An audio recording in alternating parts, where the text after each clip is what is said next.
પાનસેરિયાએ પરિવાર સાથે પૂજાપાઠ કર્યા. વિધિ વિધાન સાથે પૂજાપાઠ કરી. તો નવા મંત્રીઓએ કારભાર સંભાળ્યો છે. તો મંત્રી કાંતિ અમૃતિયાએ નવી ઓફિસમાં પ્રવેશ કર્યો. નવી ઓફિસોને ફૂલોથી શણગારવામાં આવી. પૂજા વિધિ બાદ સંભાળ્યો મંત્રીઓએ ચાર્જ.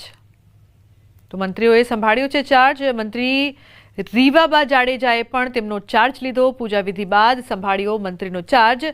રમણ સોલંકીએ પણ કારભાર સંભાળ્યો.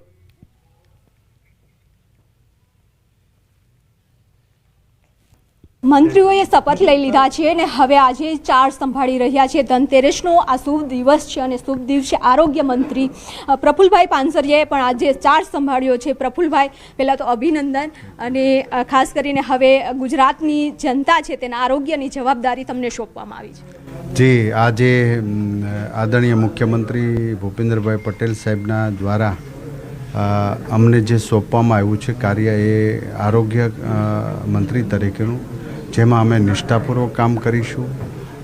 અંત્યોદય સુધી સેવાના હેતુસર જે સરકારની યોજના બની છે એનો પૂર્ણ લોકો ઉપયોગી કરી છે એવા હેતુસર અમે પૂર્ણ રીતે પ્રયાસ કરીશું. કાર્યકર્તા તરીકે કામ કરીશ. મંત્રી તો છું જ, પણ કાર્યકર્તા તરીકે. શું પહેલી પ્રાથમિકતા રહેશે? પહેલી પ્રાથમિકતા કે ગવર્મેન્ટની તમામ યોજનાઓ ગરીબો માટે છે જે હેલ્થની, એનો પૂર્ણ લોકો ઉપયોગ કરી શકે એ મારી પ્રાથમિકતા હશે. બિલકુલ. તો અત્યારે ચાર્જ સંભાળી લીધો છે અને લોકોની આરોગ્ય સારું મળી રહે, સરકારની યોજનાઓ લોકો સુધી પહોંચે તેવા પ્રાથમિકતા તેઓની ખાસ રહેશે. કેમેરામેન પ્રકાશ દેસાઈ સાથે વિભુ પટેલ, ન્યૂઝ 18 ગુજરાતી, ગાંધીનગર. મંત્રીમંડળનું વિસ્તરણ થયું છે ને મધ્ય ગુજરાતમાંથી આવતા રમણ સોલંકીને મંત્રી બનાવાયા છે. પહેલા દંડક, હવે કેબિનેટ કક્ષાનો દરજ્જો. કેવી રીતે આ સ્થિતિને જોઈ રહ્યા છો? કારણ કે પ્રમોશન થયું છે તમારું ભૂપેન્દ્ર પટેલની સરકારમાં. આમ તો સરકારની વ્યવસ્થામાં જરૂરિયાત પ્રમાણે જ્યાં જ્યાં સરકારને યોગ્ય લાગે એ પ્રમાણે વ્યવસ્થામાં આવતા હોઈએ છીએ. પહેલાં ઉપદંડકની જવાબદારી હતી, અત્યારે સરકારના એક વિભાગની જવાબદારી છે. પણ અંતે તો જનકલ્યાણના કામોની સરકારની પ્રાથમિકતા છે. જે રીતે પ્રજાનો જનવિશ્વાસ વધ્યો છે, અપેક્ષાઓ વધી છે, એ પ્રમાણમાં બધા સાથે મળીને ટીમ ગુજરાત તરીકે કામ કરવાની અમે બધી નીતિ બનાવી છે. આદરણીય ભૂપેન્દ્રભાઈ પટેલ સાહેબે અમને બધાને જનકલ્યાણના કામોને અગ્રિમતા આપવાની અને પ્રજાની અપેક્ષા મુજબ વિભાગ કેવી રીતે સારું કામ કરી શકે એ ધ્યાન રાખવાનું કહ્યું છે. અને વિશેષ કરીને છેક નીચે સુધી જઈને આખી જે સિસ્ટમ છે એ સિસ્ટમને સારી રીતે કેવી રીતે બનાવી શકાય એનું પણ અમને બધાને એ વિશે થોડુંક માહિતી આપી છે. અમે પણ ચોક્કસ આવનારા સમયમાં સાથે મળીને જે વિભાગની જવાબદારી છે વિભાગની સારી કામગીરી કરી અને સરકાર જે રીતે અપેક્ષા રાખે છે એવું પરફોર્મન્સ આપવા માટેની મારી તૈયારી છે. અન્ન અને નાગરિક પુરવઠો આપને આપવામાં આવ્યો છે. આમ જોવા જઈએ તો અનેક વખત પ્રશ્નો ઉદ્ભવતા હોય છે કે છેવાડા લોકો સુધી પહોંચાતું નથી. આ સ્થિતિ, આ જે ચેન છે એને કેવી રીતે તમે સાર્થક કરશો?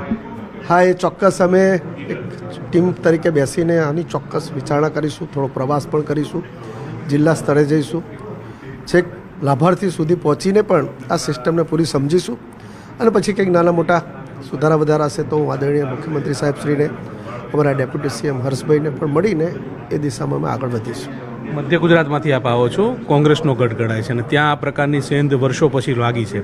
ત્યારે આને વધુ મજબૂત કરવા માટે કેવી રીતે આગળ વધશો અને કેવી રીતે, કેટલા પડકાર પણ તમે જોઈ રહ્યા છો?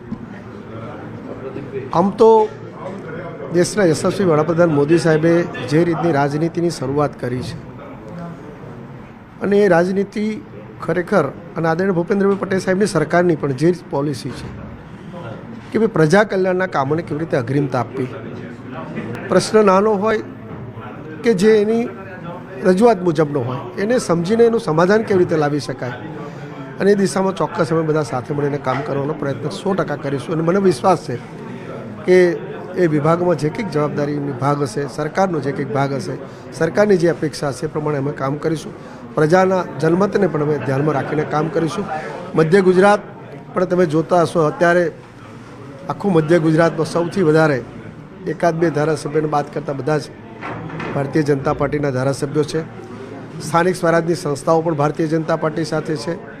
પંચાયતથી મળીને બધી સંસ્થાઓ અને સહકારી સંસ્થાઓ પણ ભારતીય જનતા પાર્ટી પાસે છે. એટલે બધા નીચે કાર્યકર્તાની ટીમ તો ખૂબ મોટી છે, બધા વ્યવસ્થામાં પણ છે. એટલે બધા અમે સાથે મળીને ટીમ ગુજરાત પ્રમાણે જ કામ કરવાની નીતિ બનાવી છે. સ્થાનિક સ્વરાજ્યની ચૂંટણી પણ આવનારા દિવસોમાં આવી રહી છે, એને પડકાર કેવી રીતે જોઈ રહ્યા છો? ના, સ્થાનિક સ્વરાજની ચૂંટણી આવશે, પણ એ અમે જે સિસ્ટમ પાર્ટીએ બનાવેલી છે સિસ્ટમમાં આદરણીય પ્રદેશ અધ્યક્ષ જગદીશભાઈ વિશ્વકર્માજી પણ ખૂબ અનુભવી છે. સંગઠનમાં, સરકારમાં, સહકારમાં બધી જ રીતે એમણે કામ કર્યું છે અને એ પણ બુથ સ્તરના કાર્યકર્તા છે અને આજે પ્રદેશ અધ્યક્ષ છે. એ પણ ચોક્કસ અને ટેકનોસેવી છે, એટલે બધી જ અમને કંઈક ને કંઈક માહિતી પણ એ રીતે આપશે અને બધાની સાથે જોડી અને ખૂબ સારું પરિણામ એમાં પણ મળવાનું છે.